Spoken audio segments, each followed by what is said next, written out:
Sorry, we're live.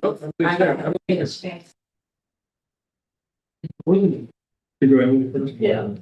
Okay, Emily, you're up. Well, let's start. I'm going to call this committee meeting to order. And at 6:33, and we have in attendance Jeannie Edwards, Carol Mickens. Rennie's not here, but in his stead, we have Michelle Hirsch. And Drew's not here, but in his stead, we have Sarah Pasty. So let's get going. First item on the agenda is Emily, the CAC update. Okay, Emily Hanson from the CAC. We didn't have a quorum last week because of illness and job responsibilities. So I guess we don't really have anything to say except for what's the process on the resolution for. I put it on the agenda. Right. So, yeah, So first tonight, so the committee is going to be discussing it tonight. Tonight. here, right. Thank you. We can move to that resolution, or we can jump the agenda and let Steve go because we don't want to keep these guys here forever. Yes. Oh, actually, let's, I'm waiting. Right, that's not Has anybody- a conversation. Yes. So Has everybody read the resolution? Rennie's even here. I'm no longer running. Don't be disappointed. He was a good Rennie, really. No bad jokes. So this is a draft resolution that has been submitted to us by the CAC. It was in your package. Does anybody have any comments on it or thoughts on it as we move forward? Presuming people have read it. If they've not read it, we could read it, but I think it should be read out loud. you think so? Yes. Okay. Yeah, the public. it's a 2-page document. Encapsulated. Just read them now. Just read them out. It's in large type. Doesn't really. All right, sure. I don't think you need to read all of it. I mean, just the general idea of what. Right, well, I'll read the title. Urging the New York State Department of Environmental Conservation to initiate a rulemaking process and establish new regulations under 6 New York Code RR Parts 360 and 363 for the on-site treatment and disposal of landfill leachate. The present process for landfill leachate is that it is shipped typically to a sewage treatment plant where it is treated and then Kindly or kindly? both kindly and kind of. There's stuff in it that is not removable by a sewage treatment plant, like heavy metals and other stuff that perks through a landfill. So this resolution is to cause landfill owners to treat their leachate on site, which is going to be costly and an exciting adventure. So this is encouraging DEC to start that rulemaking process. We're not making. We're not making rules. We don't make Changing rules. anything, We're not we're changing asking anything. them. We're just asking them to think about making this, think about doing a rulemaking to talk about the disposal of leachate. Sounds very reasonable to me. Comments, thoughts? Yes, ma'am. I think it's really incredibly important. The city of Kingston is a community that does put leachate into the Hudson, and 7 communities here drink water from the Hudson. So one right below us. Leachate's a long-term problem. Yeah. Any questions on this? Do I have a motion to accept this and to a motion from Charlie? Okay. And a second, Amy Edwards? Any discussion? Yeah, one minute. Okay, all those in favor? Aye. Any opposed? It passes. Good. So you don't need me to sign because Brady's not going to have committee. Ready? You want me to? You're Drew. You're good. This we can go to Drew over there in the corner. Okay. Now, let's jump the agenda and go to Steve. I mean, you're more than welcome to stay, but. Oh, yeah, thank you. I kind of wondered if this to the agenda item. You can stay. It's all right. Okay. Mr. Knox, will you join us, please, at the table? It'd be great. Because I was just, I want to go in. It doesn't have air conditioning.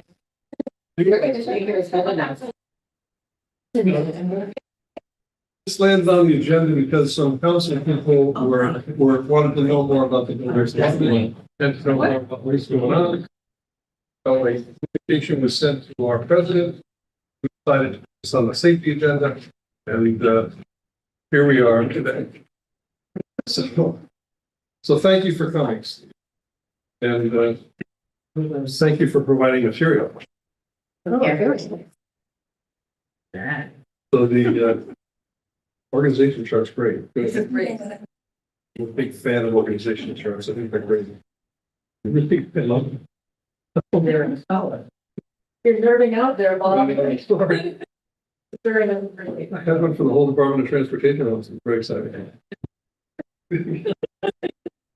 Oh, and the statistics are also great. Oh my. Well. Just to kind of stars, Yeah, we can do that right in. 2024, which most of the numbers and stuff are derived from, continue to be an extremely busy year for our office. Well, some communities are experiencing a slowdown in construction. We seem to be churning right through winter isn't stopping us, nothing. So you'll see that the numbers for permits and stuff continue to increase year over year and stuff. I just want to hit on a couple of numbers that aren't on the that will provide some new. Last year we issued about 2,725 million permits. That number is on your sheet, so you don't need to worry about it. There were 17,271 phone calls made for building new parts. That number kind of astounds me, but there were another 2,856 walk-ins to the department. We conducted about just under 3,200 inspection, building construction inspections. About 632 commercial property fire inspections. Issued about 1,627 certificates of occupancy, another 682 certificates of compliance. We issued about 79 plumbing. Some of them new renewed licenses. 78 gas contractor licenses. We responded to about 151 FOIL requests. For 84 SDR renewals and 23 new renewals, which would What are STRs? Short-term rental. short-term rentals, sorry. Yeah. So we continue to do those inspections also. And we issued about 134 stop work orders and basically catching the people working without permits or conducting unsafe. There are currently about 77 vacant properties on our list. 60 were removed over the last year. Some more new stuff added. That kind of gives us just a quick briefing of some of the facts from our office, and we'll get into kind of your questions and stuff and answer a little bit. We'll go on. You've got the process described here, which is good. With a lot of codes, because I wanted to say that, first welcome, Jennifer. Thank you. I'm sorry. You've been I found the building department to be responsive when I called them. But I know that there are some lingering complaints that this will resolve. That are ongoing, that sure causes people pain. But I wanted to say I found them to be responsive. Well, we could go through these things on the list. And some of the things that are interesting, you did say the turnaround time to get a building permit is, what would you estimate the time to be? If I came in with my plans, it's a week. It depends on what you're looking to do. If you're doing a roof or electrical, those things are issued fairly quickly, within a couple of days. If you're submitting a project that has, you're doing an addition or something that requires a small plan and stuff, that stuff that needs to get through. So larger project, full set of plans and stuff, that takes a little bit more time, 3-4 weeks. Can you talk a little bit about the self-certification process? And I know people are not clear about that. Right, there is no self-certification process through our office. Self-certification, there aren't not many municipalities that have a self-certification process. It's usually reserved for larger cities like New York City, that the volume is so high that they need to have an alternative. We're not fans of self-certification. Really? Jen can tell you how many times she has to review and re-review plans that are coming in now. I think it's, the Fox Garden and Hen House, kind of scenario and stuff. I'm not comfortable as a building official with what we see coming in. And we're talking to a number of other building departments and what they're finding with plans coming. We don't think that's a way that we want to go. We always wonder if, without self-certification, if they're not doing their due diligence because they know you're going to look. So they'll let you do the checking, which is always the danger with, with not having their, license on the line, if you will. Because you looked at it, I'm okay, Their license is always on the line. Yeah. Our review does not take place of their license. It doesn't, we have, at the bottom of our review sheet, basically, when there's an architect stamp, engineer stamp, their liabilities there, whether we miss something or not. It's their responsibility. So. Good. I don't think our, I'm sorry, No, go ahead. I don't think our review time is out of line with what most departments are seeing. I mean, you may have some smaller departments outside that aren't cities, smaller towns and stuff that, maybe issuing 200 permits a year that have quicker review times. But if you call Poughkeepsie or Newburgh or any of the other cities, they're going to be in line with what we're doing. If you have longer times than what's here, it's usually because we're not being provided with all the documentation that's required, or there's some items missing on the plans and stuff that we have to continue to send back. Well,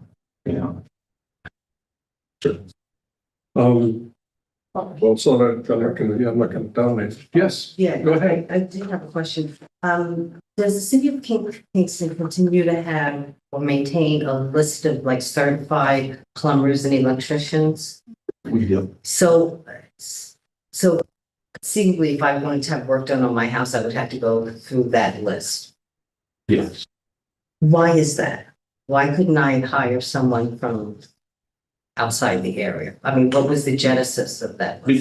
Well, they were created long before I got here and stuff, but that's so that we can make sure that who's working on your house is qualified in the Board of Electrical Examiners or the Board of Plumbing Examiners eyes. They taking exams and proven that they have the necessary qualifications to be conducting that work inside the city. Plus, you have plumbers and stuff that work outside the city just to kind of get a name if they're working out in Vermont. And they might not necessarily know the requirements in that are, or what's required of them in the city of Kingston.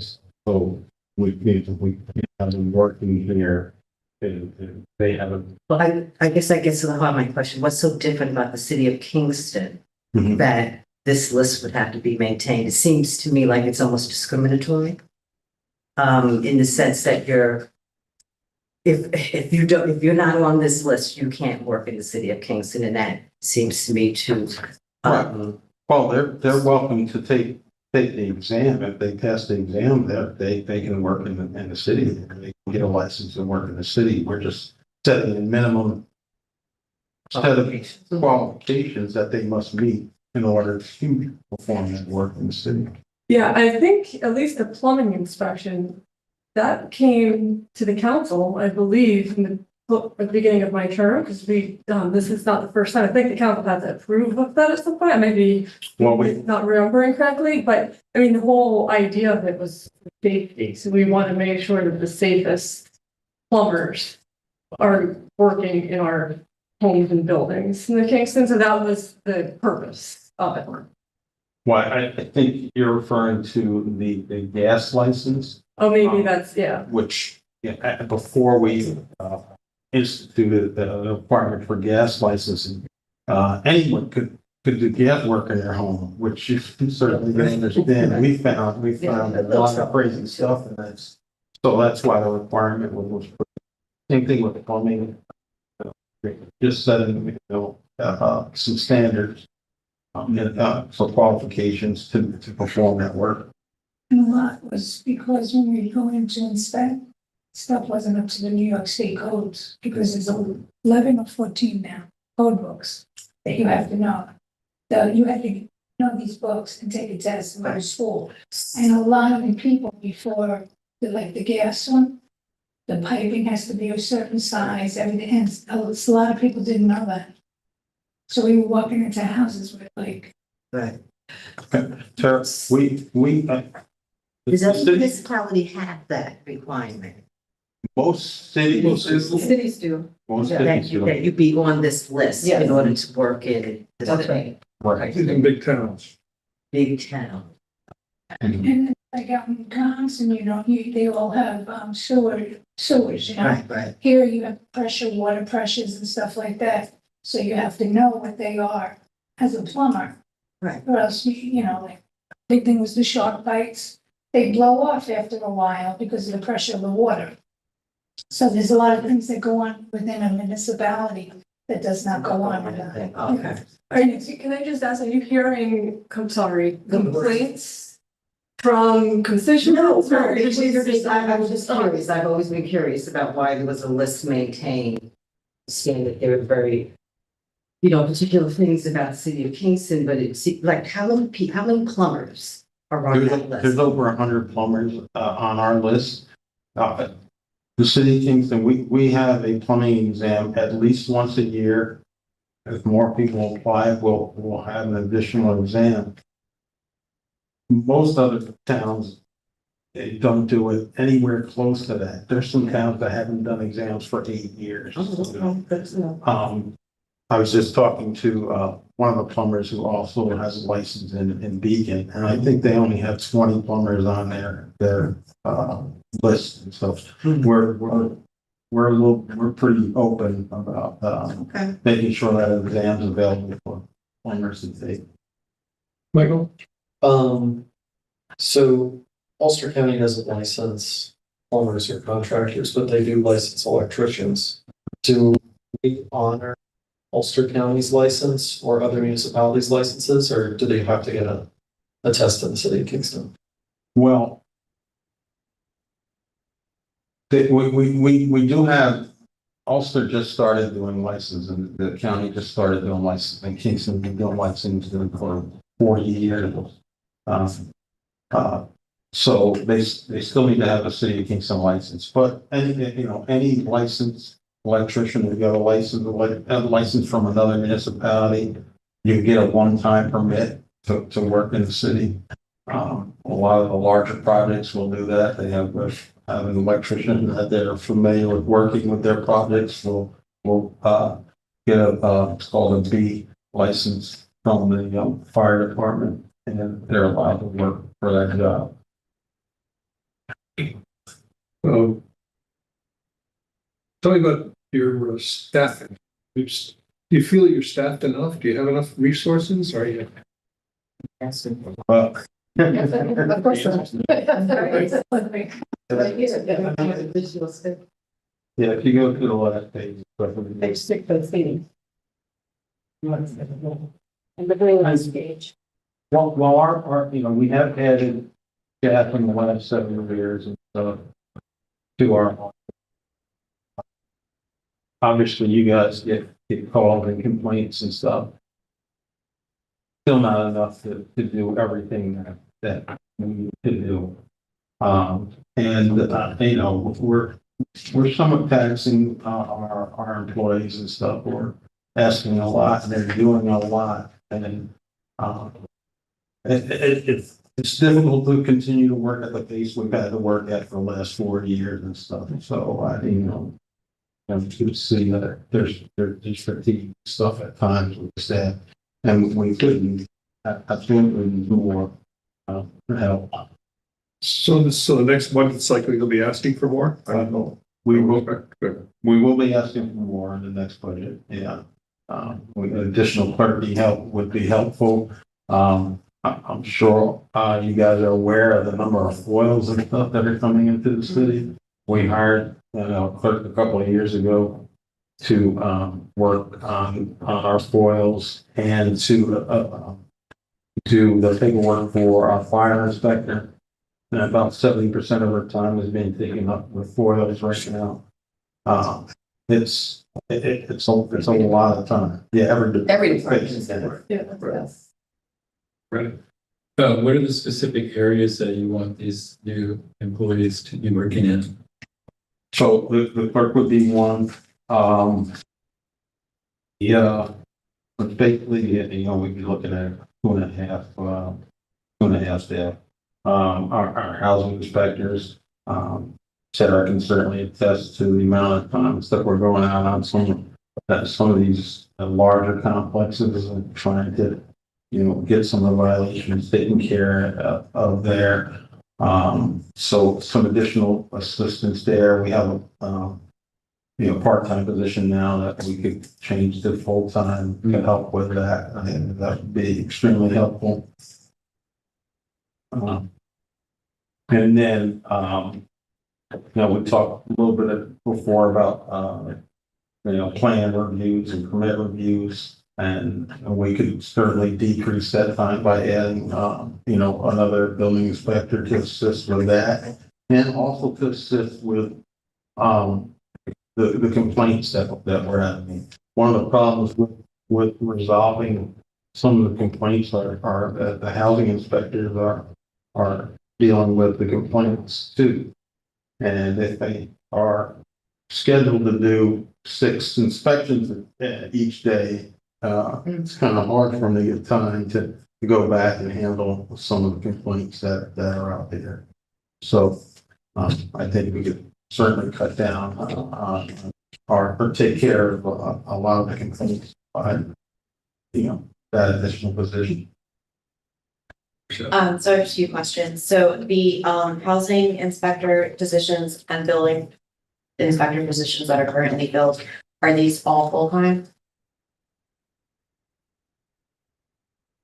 These are all full-time, and we currently have a part-time housing inspector position. No. And then we used to have a position for a zoning enforcement officer, and is that? So the zoning enforcement officer, with some of the duty things moving to planning, the zoning officer position is a senior building inspector position.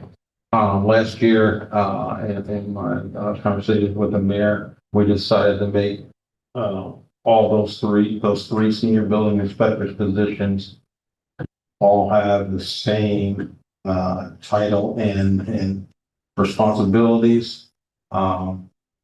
One, it basically, Casey basically takes care of zoning. That's one of his main responsibilities. Zach takes care of the commercial property inspections. And Nick is more, the head of kind of our construction inspections. But what it allows me to do, if someone wasn't working out, or I needed to have some flexibility to move across those three positions, I can do that without having to go back for position change or. So we need to change everything in the code because the code does specify zoning enforcement officer. No, it just says that the mayor is the appointment needs to come from the mayor. So There are some duties about reports and things like that. About reports In to the the zoning council. code or just? Yeah, the- in the, in the- yeah, in the building. I don't know. yeah, That's all. we can. Yeah. We can discuss it. So I have, some questions not on the list. I apologize. I didn't get them ahead. Last time you heard, I think it was like maybe a year and a half ago, one of our concerns was keeping track of things, and the common council also has the same issues. I'm just kind of hoping to get an update on if things are going a little bit better with tracking, so like on the technology side. And then specifically how per day fines are tracked. Because there's an issue that the council has on our agenda, not tonight, but it's one of our other committees, that the per day fines is causing a lot of problems for a decision that we're trying to make. And I think that kind of ties into the technology side of things and how that's operating. Because I know you said it was a little bit of a struggle a year and a half ago, so hopefully it's improving and going to continue to improve. Well, we're in the process of making those changes with Municity right now. It does take a considerable amount of time and effort to get through those things. I think I even referenced the SDR program last year, and taking Bartek a year to get through just the SDR portion of that. So we're working on probably 8 different things with Municity. So we hope to have it done, and I don't see it being done for at least three more months. And then those numbers wouldn't really, I mean, you would need a year from that point to really get a grasp of how effective that is in capturing the data that we want to collect. Can you tell if there's a difference already from this past year? Or It's not, the whole thing isn't set up? it's not set up yet. And that would be the per day fines, keeping track of those too? Or is that something, like, Well- what is that, I should say, what is that process right now? The per day fines, if I can reserve comment on that right now, because we are working with council on that, so I prefer to. I wanted to know if things were improving. And it sounds like they are. Well, as far as us, issuing violations and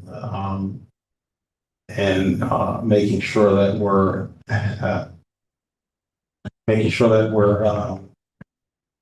assessing those daily fines and stuff, that has improved immensely. And you guys will see that on some of the re-levy numbers and stuff.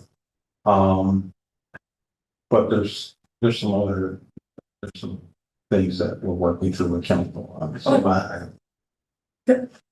I see on your list here, clarity and enforcement of food trucks. Oh, can I Oh, just sorry. say something? Yeah. So we were able to get into Municity and distinguish, or at least in-house, we were able to add some, programming to it that will distinguish between fees and, so that we'll be able to run those numbers a little bit more efficiently moving forward.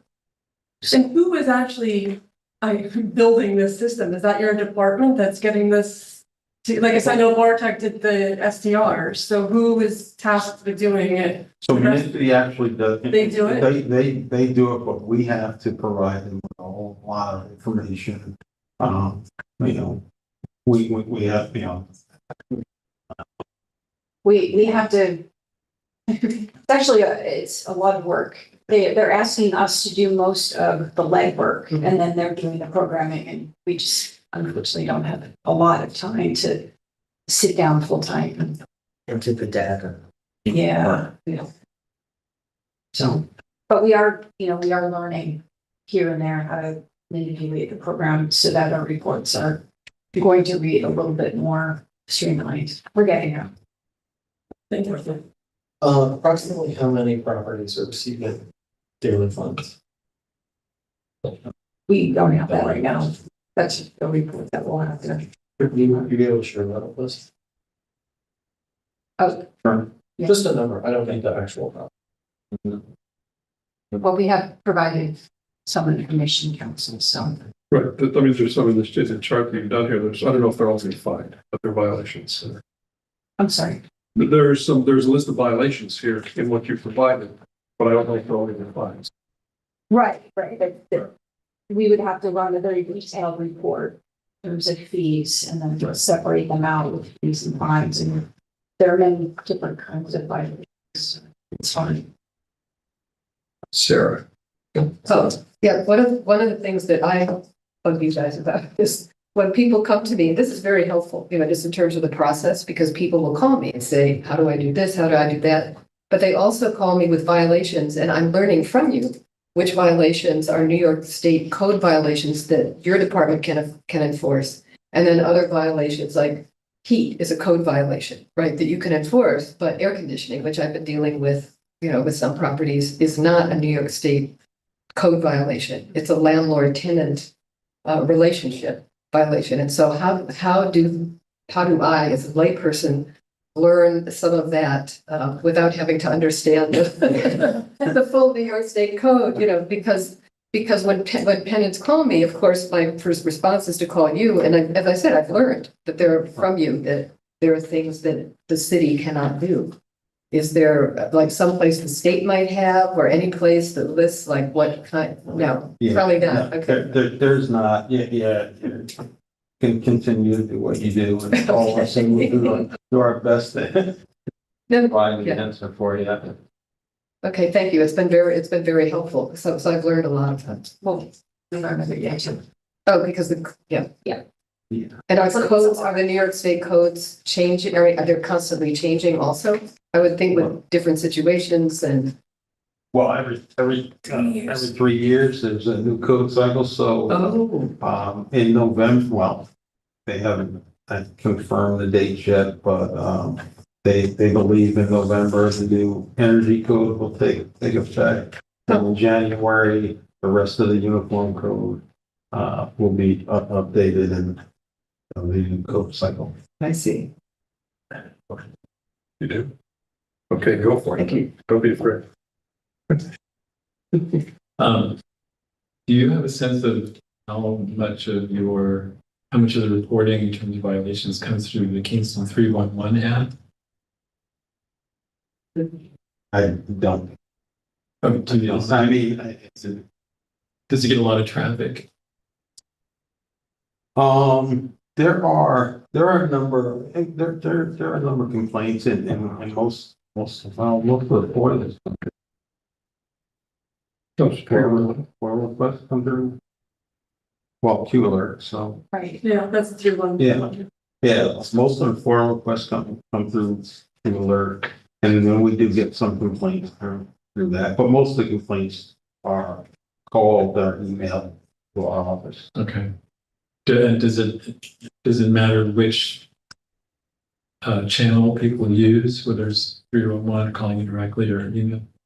It doesn't matter. If it comes into Q alert, then it's kind of like double work for us. So we have to enter it into Unicity and stuff, so it's available for right in the year, but it's fun.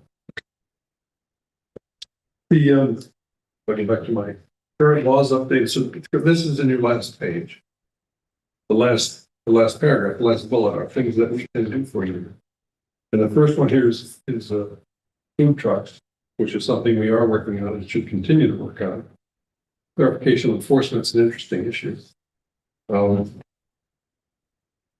if it's on the street, one thing, if it's in someone's parking lot, it's a different thing. Or if it's, PD is involved, and maybe they shouldn't be, and there's a whole this ongoing discussion about what are we gonna do about that? So it's good to point that out. Right, technically, it's a motor vehicle, which is under DPD's authority.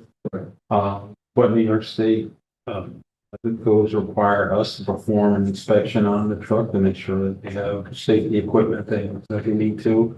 And we issue an operating report yearly. So, yeah, there's some joint. Well, the health department's involved as well. This is all because everybody and their brother is involved. Yes. Is the operating permit part of the license process or is that entirely separate? It is set by, I think KBD issues a license and when we issue the operating permit, they need both. Where is- Who enforces? what? Where is that document? Where is that, like, can be found that information? Well, the licensing is in. Right, but we know where the licensing is, but where Right. is about the trucks? The required operating, so that's in New York State code. Okay. Building code. If you shoot me an email tomorrow, Okay. I'll forward it to you. Good, it's good to know because it's gonna, we're working on that and it's clearly some clarity is required. The planting strip, that's an interesting problem. We'll think about that as well. Yeah, it's become a little bit of a problem of late. One, we have residents that are calling in saying that the overgrowth is blocking the walking path. We have, it looks very nice in some areas. Some people keep it real well groomed and low. If it's too close to the corner, it could become, a site obstruction for vehicles. And also in some areas, there's so much overgrowth that if someone pulls up the park next to it and you want to get your kid out on the safe side, you can't because there's so much planting. So it's, And there's an overlap between you and DPW for the mess. Okay. So who actually is, because I thought that was a DPW. well, technically, it is, it's a. But you get complaints. We get calls from it all. Oh, all right, 'cause I thought, yes. The contractor work period that's an interesting versus contractors. Contractors are limited. I mean, there's a cutoff, I think, when they get to permit. Yeah. I was gonna say, this is something that's come up, certainly in Ward 1, there have been issues where there were people working on a house and they were working on weekends and, the issue was should they be working on weekends? If it's a homeowner, if it's a residential person who's working, that's one thing, but if it's a contractor, but what if a resident hires a contractor to come in and the contractors are working on the weekend? There's a lot of, and there's noise, there are noise consequences that come, so the question is, we need to look at what's the difference? If a homeowner is working, can there maybe say maybe not on Sundays because people, it's just trying to figure out what. Wouldn't our what's noise possible. ordinance be? Well, Like that? the problem with the noise enforcement is that sometimes what I've learned from my constituents is that the police come and then they stop when the police are there. So when they're there trying to measure with their decibel level, they can't. Undercover cops. What? Undercover cops? I don't know if they're undercover cops, but let's No, just we say. need under. We need undercover cops to go around. But then the question is, if it's a residential tool that's being used, then it's okay. Because, the noise ordinance, yes, they have to obey that, but if the cop is there and then they go away and then the people start up again, I mean, I tell you, these issues are happening. And No, It's not there was one on my street Oh, there maybe was a year ago where they were doing something on their house at really odd times. exactly. Building safety took care of it because they didn't have their permits, which is why they were doing it at odd times. Oh, they didn't have permits, but if they do have permits, that's another thing we want to look into. It's like, who enforces it? Is it the police who enforces it or and building safety isn't there on the weekend, which is why in some cases the contracting work is done on the weekend because there's no building safety personnel who can really enforce it. So that's, I think, some of this contractor work periods is worth taking a look at. Does KPD have authority to enforce over on weekends on something like that? So For a noise complaint, it's noise, I do know that, but if they don't have a permit, say, they they don't have the authority. Because I just think it's obviously they're working weekends. That could have been a solution, but I'm trying. Yes, I do. Yeah, one caution as a former contractor and stuff,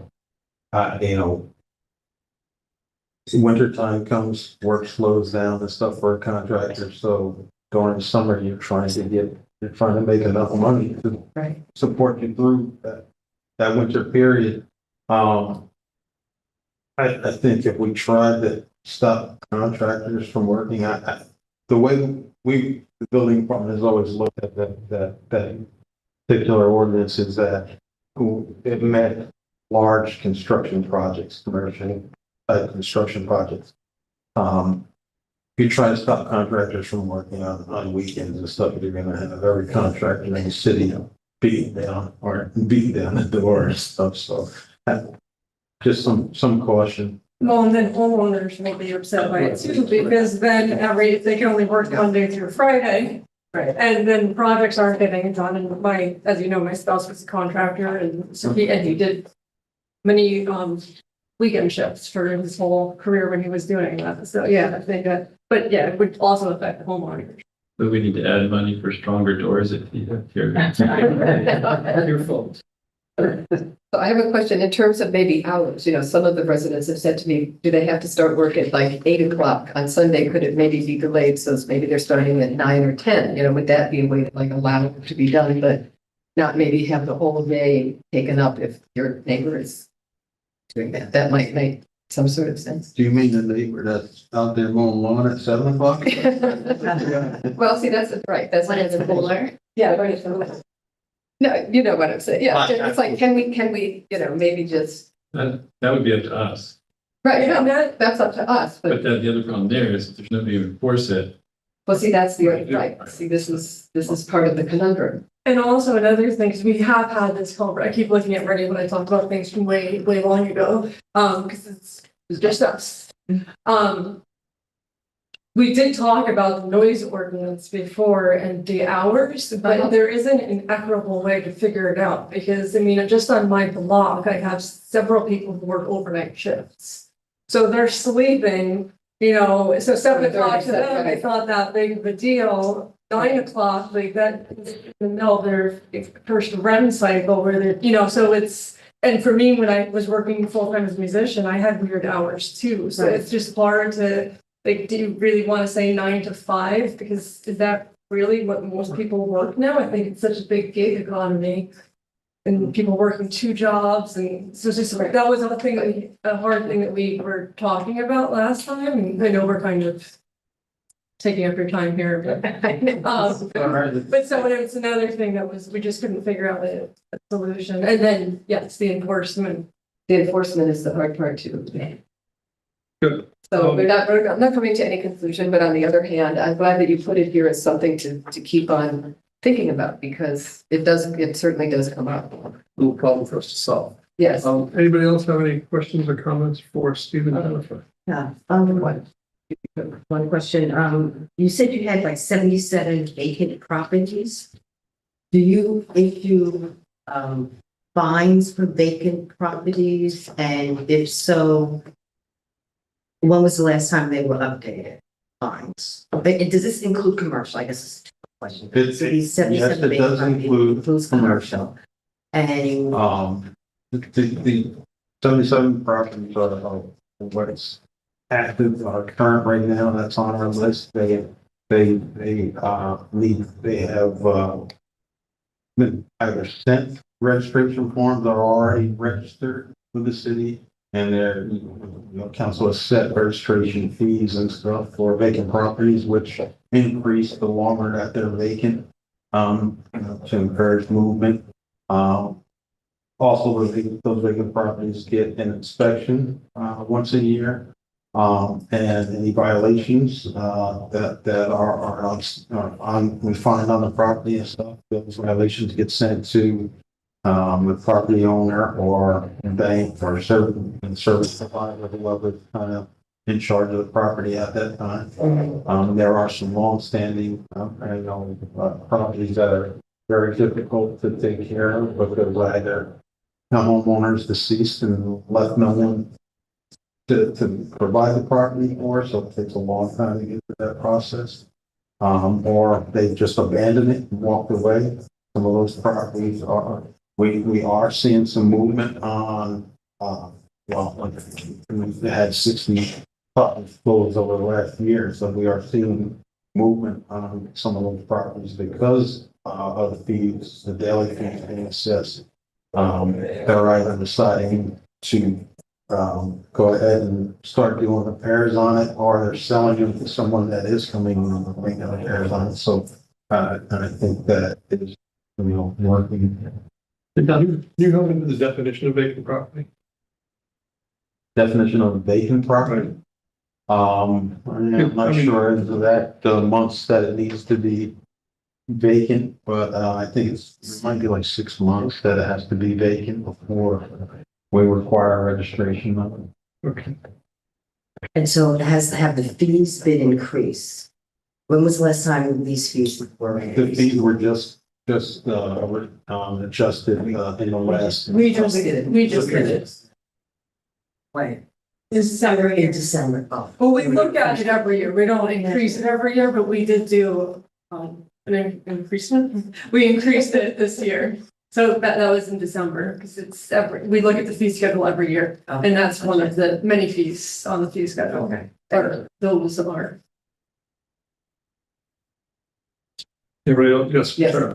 Just looking at the violation report and seeing that in 2024, it says there are 2,500 open violations. Now, are those still open? Like, how long does an open violation carry forward?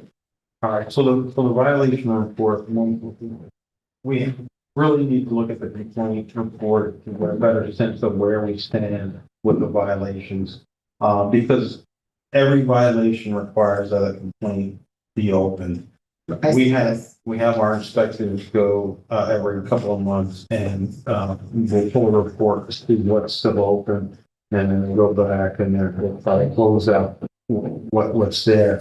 So when that complaint gets closed, the violation should get closed. But just getting back to all of those to close out all those violations on there, because the violation numbers are higher than the complaint numbers because you can have multiple complaints on the property. Got it. Right. So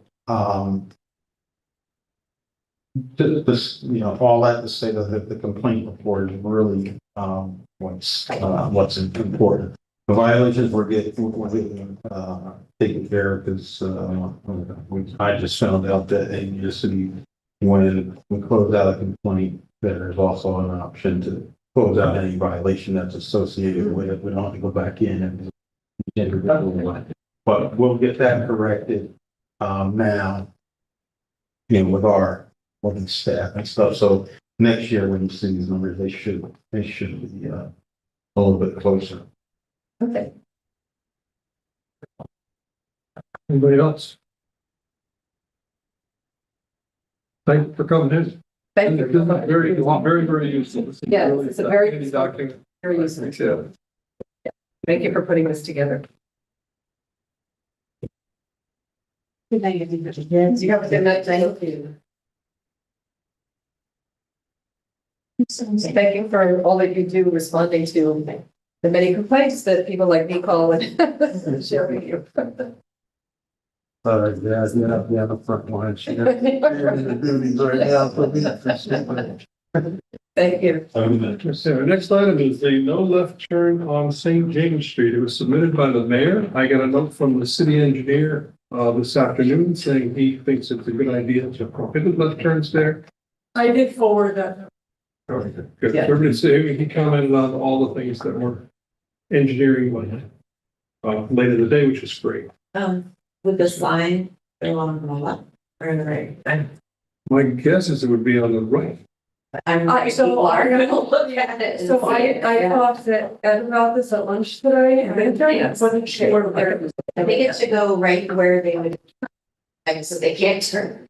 Well, Yeah. In the lane because it's a little bit of the yellow line, I think. It might be limited to where they get it, so it was unsure, but. Okay. it has a double yellow already. Right, which means no turning. Yeah, it's a problem, definitely a problem. Yes, sir. So somebody making this left was why I was late for the meeting. It is a problem that I that everybody deals with when they're on there. But it's already a double yellow and they're not following it. Right. What is the sign going to do? Unless like we're clearly not enforcing the double yellow. So what is gonna be the enforcement of the sign? I think the sign's a support to the double yellow. You know, the double yellow, some people think a double yellow is kind of an ambiguous thing. If I'm gonna go to a driveway, I can cross a double yellow. You know, so it's like, can I really not cross a double yellow, or is, you know, I think the sign will Double enforce yellow it. means no passing, not no left turn. See, I think that's my understanding of it also. so having a sign, I think, is a good thing. I don't think everybody would know what, You can't make a left turn in a double yellow. I know, You can make a I left turn know, and break in the but double I yellow. don't think everybody knows that. People don't know it. Well, I, that's and failure. yeah, like, and I think people both still turn left. I think they still turn left. Oh, But if we put it there, is there a harm in putting in a sign? I mean, we've talked about this before, but the Too many increasing signs. sign pollution. yeah, there is a harm. Well, that's why I think the sign in the middle of the yellow line that keeps them from turning. And to- Would, is it possible to But if there's an write area. it Yeah. in the road, Yes. in the street, no left turn? It wouldn't be traditional, it wouldn't be consistent with the manual of uniform traffic control devices. Well, people that's- thinking they're gonna care, And then we follow it when we are Right. passing. because it's the law. Why we have, yeah,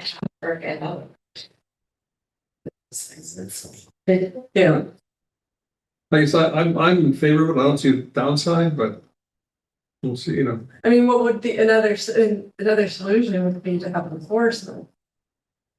Which is what we're paying for. Which, So I don't, is that Ward 2? No, it's I think it's my, well, five. it's. It's one of the- I know, On yeah. the other side of the roundabout. The other side of the roundabout would be G, yeah, 44. I mean, because that's another thing, we could reach out to Chief Tinsley and ask the traffic. But remember, enforcement's only good when the cops there. cops are there, they're not on the street. Yeah, but when Right. people see it, Right, the They- you know, people won't do it again. yeah, I mean, I just think it's just, you know. And some people see it. Right, Yeah, there will be people who are going to turn left with the sign, whether they see a cop, but, you know, whatever we do, right.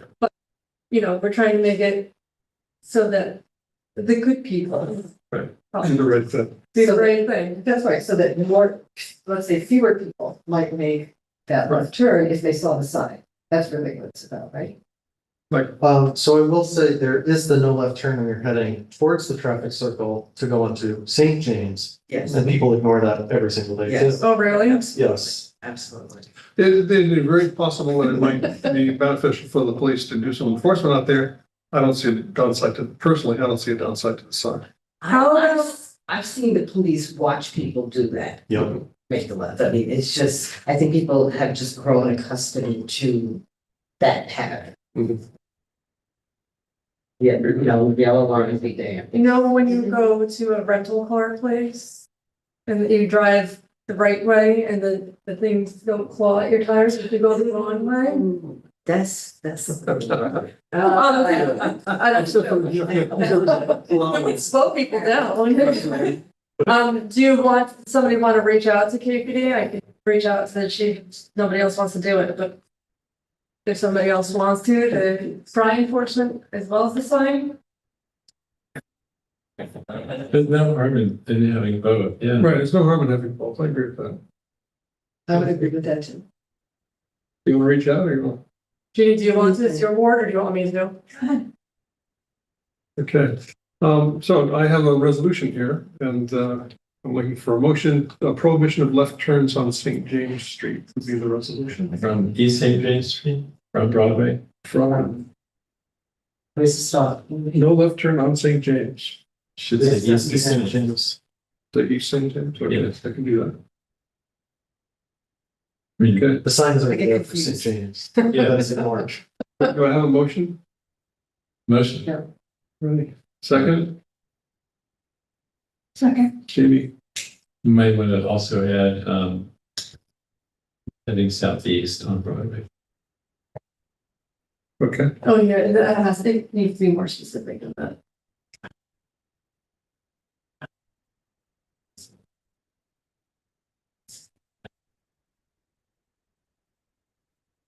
I'll be adding that. Okay, we're good? Yeah. Okay, we have a motion, we have a second, any discussion? All in favor? I, Any opposed?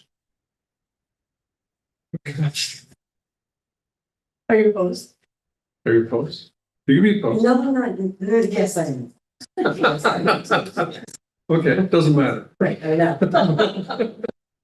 However, John never, okay, oh no, why are you opposed? Well, because I'm wondering how that would contribute. Okay, so now, where do you go to make that left? How far out of your way? do you next have to go? intersection. So are you not then contributing to pollution to think, I mean, if you're asking people to go an additional block, it's already illegal. it's It's already. that's what people doing. Yeah, but you can't, you shouldn't. You can't and you shouldn't. Right. But They're gonna, We they did. shouldn't. We're using your You're saying logic. it should be legal. I'm never gonna use I'm it. saying I would rather leave it as is. I don't think there's been any accidents. I don't think there's been Oh, any. no, apparently there's been Yeah, crashes. it's process. Apparently what happens, Traffic circle. what happens is people get crashing in the circle. Yeah. Yeah, oh, And all the people are late for the meetings. That's two things. okay, well, never mind then. Okay, all right. Okay. Our next item is, where are we? Will be a yes. Update from Steve is done. Stop sign on Greenkill. The engineer said not a great idea, but we have some ideas. Right, we going around this, we don't have an answer for that. The ladies here that is the business there. And her place has been here 3 times. So we should come up with some kind of, I believe, some kind of resolution for this poor building. They've been there over 45 years. Right. The last accident now is going into the side of the building. The first one knocked down the telephone pole and the front bay window. But it took out one of the city trees on the right-hand side before it went into the building. It's just becoming, hard for them because now building department's gonna have to get involved. And meanwhile, both, people that hit the building didn't have any license and was intoxicated. Right. And so they would get everything would fall on them anyway. So they were uninsured. Yeah, everything. One was uninsured, one was just. Okay. Right. Yeah. So, Oh, right. It might be worth a conversation with John and with the property owner about what possibilities are. Because the stop sign, I looked at the accident. right, and I talked with John today, and I knew that John, I said, when John was here, that he's not. But I think there has to be some kind of something. Yeah. Has he offered a Oh, solution? right. Right, I don't think John puts himself in that. Right. You know, I think a conversation with the property owner is the best course of action. I've been in the business for 45 years that have been, Right. generational. About options open. From conversation with John or? Well, John is one possibility because he has expertise in traffic control. I'm willing to participate in the conversation. See where we go. Well, they came to the listening tour and they were quite upset. So, Not a reason. the honest, and she was just, she had already, it was something. Michael. Would, a crosswalk at the intersection help slow people down? Right, I asked John that. He said no. He just says that corner's not getting basically anything. It's not giving anything, Well, because there are, Well, you yeah, could- 'cause- Well, I think the solution that Bob was bringing up is a very good one. But I don't think it should be put on them. Because it's coming from people that are driving on the road. I think somehow we should, as a community, look at this. I love the idea of the like planters like they have on Wall Street. Maybe put planters in front of their building on both sides. But they're hitting with such force, they're leaving. Yeah, they have to pay for all this. It's worth a conversation. I think, So call the conversation, you, John, and them. Yep. And I think I'm looking at this building here and that's where, the new neighborhood print studio is. So kids are walking, in and out Across over there too. So I think what happens, so it Well, you might have be to people. they eat it too. Right, at that corner, so I think it might be.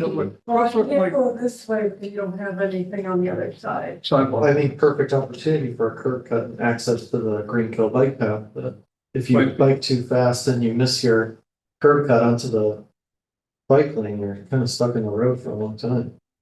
Yeah, I mean, yeah, that's what it would have to be, 'cause you can't, yeah. Right. So we would just have to fund that. But I think it's this, it's an intersection where there are issues, because I'm remembering hearing about kids, they come from the Y and then they walk down here and, They do. And so kids are actually potentially, in danger there because there's not really, there's speeding down.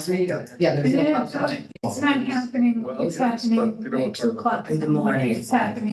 But I think with the flashing lights going up by, the Boys and Girls Club might help, but they won't be flashing at 2 o'clock in the morning. Right. Right, so. Unless we do put some kind of sign.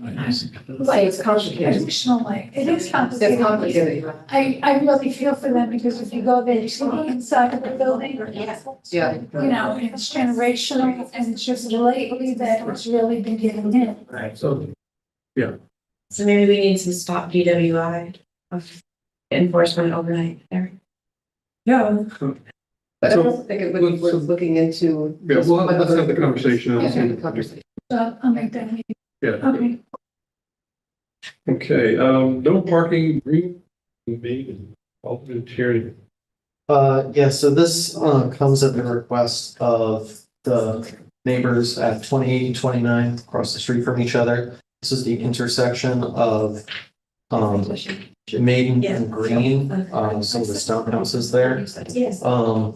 People park within the 15 feet, but because the street is so narrow that if a UPS truck wants to come down or a landscaping truck or any large vehicle to navigate that turn, if a car is too close to the corner, they've taken to mounting the curb cut, so it's already damaged the new curb cut that we have. It's destroyed. That's just an example. It's destroyed 2 city street trees that were planted. It's cracked some brand new bluestone that the property owner installed. It's moved the fire hydrant approximately a hand's distance. Surprised it didn't burst. And it just keeps happening because people park their vehicles too close to the corner. So by putting a no parking sign much further, I put it in my communication. There's a set of trees in the telephone pole beyond the distance of that first stone house. That's at least 28 green that would allow the sight lines to, well, not the sight lines, the actual navigable space to widen for delivery trucks. Both sides or one side? Both sides. I sent it to John, John looked at it, he agrees. Yeah. So I'll be looking for a resolution, Yeah, I think, didn't it actually take down a whole tree there like 2 years ago? Yes, and then they replanted, and so it took down 2 of our new saplings. And then the guy that's on the ring camera of the stone house, the person hit it with their truck. Then knocked the tree over, tried to stick the tree back, and then just took the tree with him.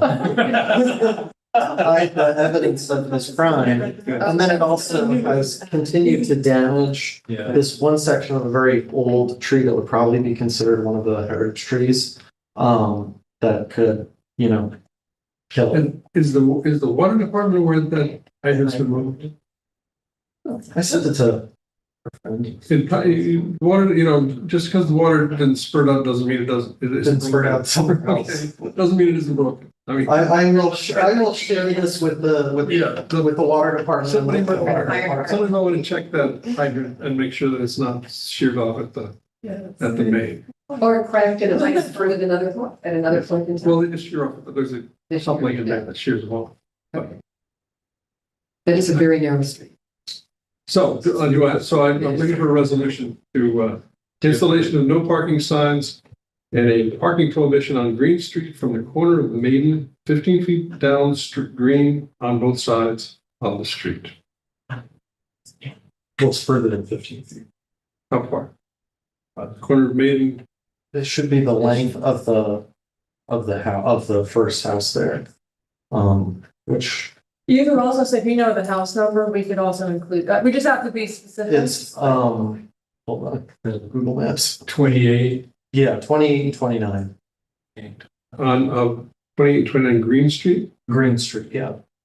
Maiden Lane is actually not the issue, they're just turning from Maiden. Yeah, he said beyond the 15 feet in the code. Could we measure, there's a telephone pole there, would it help to express the distance from the telephone pole? I mean, the actual distance would be much better for them, but It's approximately 75 feet the length of it to the telephone pole. So that's what. So we just say 75 feet. 75 feet, Does John and Ed know what we're talking about? yes, that's what your letter said. Yes, and they communicated to us. right, but these go to the foreman, so they might, I mean, if something like that comes up, I'll give them a heads up, like I gave them a heads up on the Jose Way sign, but yeah, it just goes right up, so just they get it done. So installation of no parking signs and a parking prohibition on Green Street from the corner of Maiden Lane, 75 feet down Green Street on both sides of the street. Good. Do I have a motion? Motion. Second? Should I second this route even? Sure. Okay. Any discussion? How many car loops is that? 75 feet is probably 3. So you're losing 3 parking spaces? Well, it's already 15 feet, so So it's 2. 2 parking spaces. 2 parking spaces.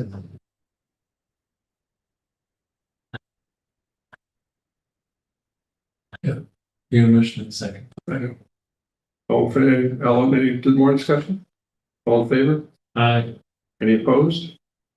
Got it, you I'm opposed. All right. Don't be afraid. Are I know, you don't want to. Are you for it? Drew? Yeah, I know that, oh, yeah. But you didn't vote. No, not yet, yes. Okay, yeah, we just wanted, Right. yeah, On the record, Right. yes. thank you. Jean, are you opposed or? Opposed. Okay, yeah, you just have to say that on the record. That's not a good note to sign it. Okay, That's technically our minutes. controversial. Got it. The next item, removal of no handicap, removal of handicap signs on 88. In addition, it was, it's correct on the agenda and it's correct with John's thing, so it's adding. We're adding. Oh. This is not Elmendorf, this is. This is No, number 8. I'm sorry, I'm jumping around. All right, let me go back, let me do it right. Okay, removal of ADA signs at 41 Elmendorf Street. I move that we have this resolution. There's I have a motion. Any second? Approved by the engineering. Second. Okay. Any discussion? All in favor? Aye. Any opposed? Good. Okay, now. This is the addition of a handicap parking signs at 88 Holmes Street. Do I have a motion? Motion. Second. Okay. Any discussion? Votes all in favor? Aye. Any opposed? Passed. We're done. We're done? They're done. All right, good to be done. Can I just quickly, You may. on Monday, it'll be a fairly busy night. We have a special finance meeting at 6. Ruth Ann said it probably won't be 30 minutes, but it's 4 grants, it's just, quick. And then 6:30 is community housing, or community development and housing, and that's the memorializing resolution that Barb had sent out. Yes. So that shouldn't take the 30 minutes, but who knows. And then at Claudius, I arranged, for Chief Kinsey to come, so I'll get that on the agenda, talk about, ICE's presidents in Vegas. But then that'll Which is a very interesting topic. I had a long conversation with our attorney about that. I think we have to have long conversation about it. In attorney-client action, so just, Well, that's a good question, Counselor. What's the deal? are we all? Um, No, that's the update. Yeah, Can I have a motion to adjourn? second. All in favor? Aye. Done. Okay, now, yes, I did have a conversation with our attorney. Hold on, we're not done yet.